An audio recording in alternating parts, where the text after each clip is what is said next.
ആ ഇതെന്റെ മൂത്ത മരുമോളാ മീനു. ടീച്ചറാ, വലിയ തറവാട്ടുകാരാ.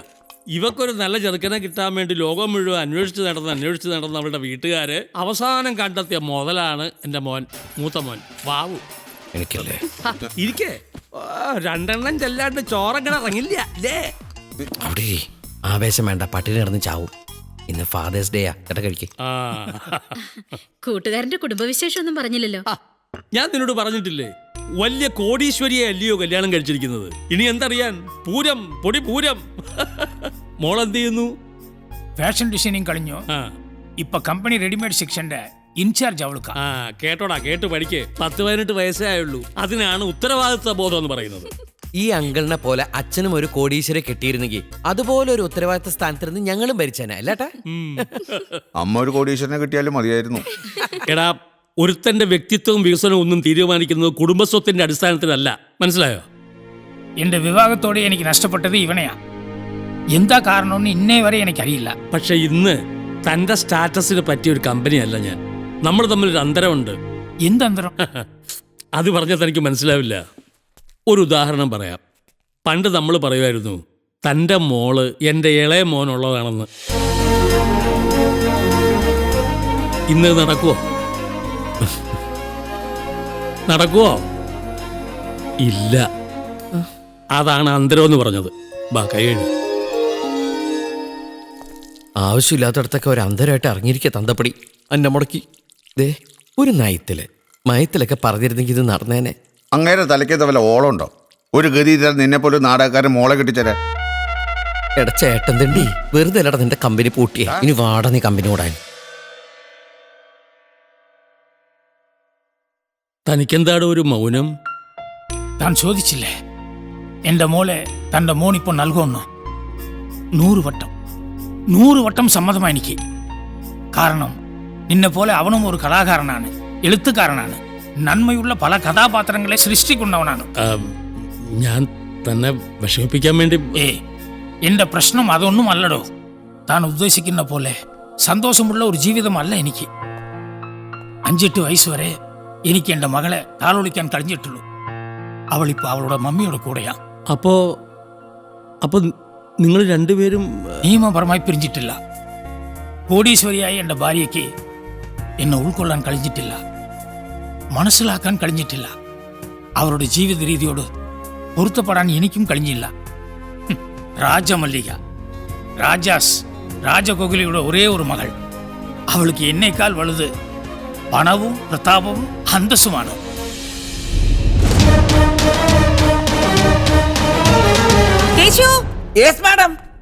പുതിയ ബെൻസ് സർവീസിന് കൊടുത്തയക്കണം. എന്റെ മുറിയിലെ എസിക്ക് എന്തോ ട്രബിൾ, മാറ്റി പുതിയത് വെക്കണം. നന്നാക്കിയാ പോലെ. കേട് വന്നത് നന്നാക്കി ഉപയോഗിക്കുന്ന ശീലം എനിക്കില്ല. വേണ്ട. ഇന്ദു എവിടെ? വിവാഹബന്ധം വേർപെടുത്തിയതിനു ശേഷം ഞാൻ എന്റെ എക്സ് ഭാര്യയെ കുറിച്ചൊന്നും തിരക്കാറില്ല. തിരക്കിയേ പറ്റൂ.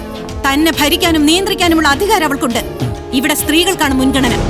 ഇന്ദു, ഞാൻ ഇവിടെ ഉണ്ട് മാഡം. മമ്മി എവിടെ? ഞാൻ മമ്മി മാഡത്തെ സ്റ്റീം ബാത്ത് ചെയ്തോണ്ടിരിക്കുക. Okay mummy, I am going. By.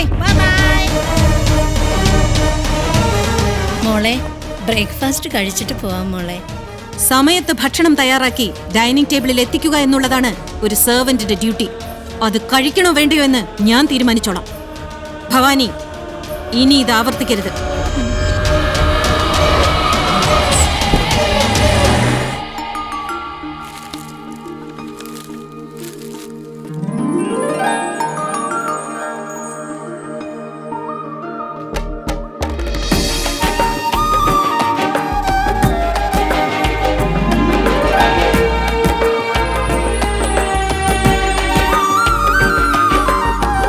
ഏട്ടാ,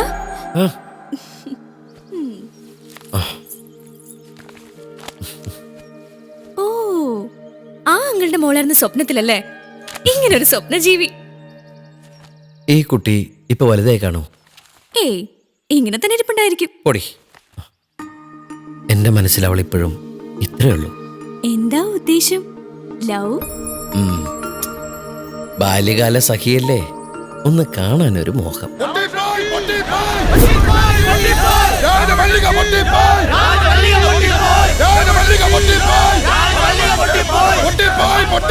എന്താടോ ഇത്ര ആഘോഷം അവർക്ക്?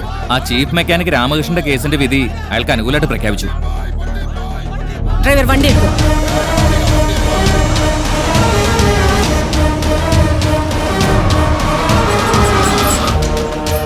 Good morning madam. രാമകൃഷ്ണന്റെ കേസിന്റെ വിധി എന്തുകൊണ്ട് എന്നെ ഇൻഫോം ചെയ്തില്ല? Sorry madam. വക്കീൽ എവിടെ? അപ്പീലിന് വേണ്ടി കേസ് പഠിച്ചോണ്ടിരിക്കുക. ആരും ഡിസ്റ്റർബ് ചെയ്യരുതെന്ന് പറഞ്ഞു.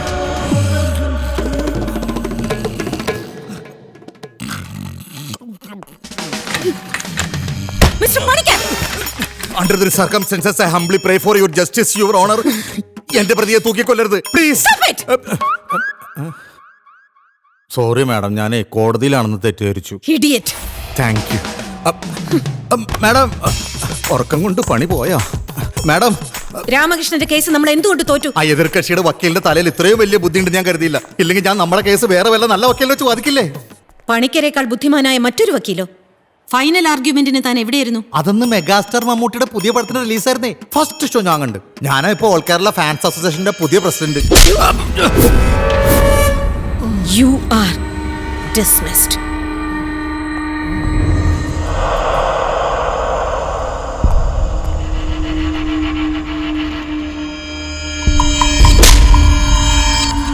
എടീ, ഒരു പാമ്പിനെയാണ് നീ നോവിച്ചത്. അതും വെറും പാമ്പല്ല, മൂർഖൻ. അതും വെറും മൂർഖനല്ല, കരിമൂർഖൻ. നിന്റെ ആങ്ങളക്ക് എന്ത് പറ്റി? നിങ്ങൾക്ക് ഇത് എന്ത് പറ്റി മനുഷ്യ?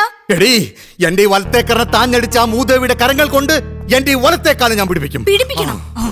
എന്നെ പുറത്താക്കിയതിന്റെ കൊടുനഷ്ടം അവൾ അറിയണം. അറിയിക്കണം. എങ്കിൽ നിങ്ങൾ ഒരാണാണെന്ന് ഞാൻ പറയും. ഇല്ലെങ്കിൽ നീ പറയില്ലേ?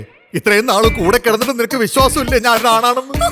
അതല്ല മനുഷ്യ, പിന്നെ വാശി എനിക്കും ഉണ്ടെന്ന് പറയായിരുന്നു. നിങ്ങൾക്ക് അവളെ ഒന്ന് തിരിച്ചടിക്കാമായിരുന്നില്ലേ? എടീ, അവർക്ക് എന്നെ അടിക്കാം, പക്ഷെ ഞാൻ തിരിച്ചടിച്ചാൽ കേസ് വേറെയാണ്. കേട്ടിട്ടില്ലേ? പീഡനം. ഏട്ടാ, ആ രാജമല്ലികയ്ക്ക് അവരെക്കാൾ അഹങ്കാരിയായ ഒരു മകളില്ലേ? ഒരു ഭൂലോക രംഭ. പിന്നെ ഈ ഭൂലോകം തന്നെ അവളുടെ കൈവെള്ളയിലാണെന്ന് അവളുടെ വിചാരം. അവളാണ് എന്റെ ടാർഗറ്റ്. നീയാണെടി എന്റെ യഥാർത്ഥ പെങ്ങൾ. രാജമല്ലികയുടെ മകൾ രാജലക്ഷ്മി സമ്പത്ത് കുമിഞ്ഞുകൂടി തലയ്ക്ക് മത്തുപിടിച്ച് പുരുഷവർഗത്തെ കാൽച്ചൂട്ടിലിട്ട് മെതിക്കുന്ന രാജമല്ലികയുടെ പട്ടി ചവിട്ടിത്താഴ്ത്താനുള്ള ഒരു തുറുപ്പ് ചീട്ട് രാജലക്ഷ്മി. ഓ, എന്റെ തലയിൽ കുശാഗ്ര ബുദ്ധി തെളിയുന്നടി. ആ ഭൂലോകരംഭയുടെ ജീവിതത്തിലേക്ക് ഒരു പരമ ചെറ്റ കടന്നു വന്നാൽ വണ്ടർഫുൾ ഐഡിയ. Thank you. നീ കണ്ടോ പണിക്കരുടെ പ്രതികാരം? അതിനു പറ്റിയ ഒരു പരമ ചെറ്റയെ എനിക്ക് ഉടനെ കണ്ടുപിടിക്കണം.